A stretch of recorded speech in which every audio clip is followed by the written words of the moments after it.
Just how much daylight is there between what the Fed is communicating and what this market is pricing? And is there anything specifically problematic about that? Yeah, so I would say this is a continued theme first and foremost, Jonathan. So, I mean, the markets have been fighting the Fed the entire time. The disconnect between what the Fed has been saying, putting in their dot plot, and being priced in the marketplace have been decidedly different.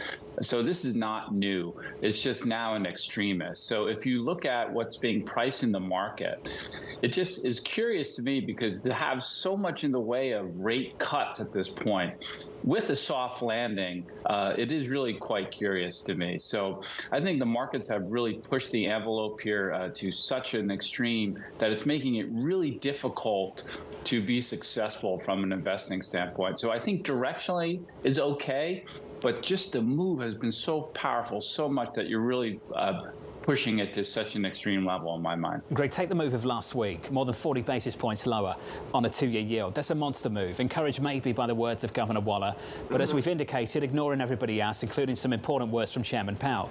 Greg Peters, when you look at moves like that, would you go as far as saying that the Fed has lost control of the bond market? No, I don't think it's lost control. I mean, arguably, it hasn't had control the entire time. But it just speaks to the positioning and the lean around the market wanting and just really desiring rate cuts the entire time, right? If you go back to March of this year, I mean, during the SVB crisis, there was 200 basis points almost instantaneously, right? So that really gave you a sense of the direction where the market wanted to go. This is just a continuation of that narrative. So the market's looking for rate cuts at any chance it can get. And so I think it really matters very little what the Fed says at this point. The market wants rate cuts, and that's what it's going to price in.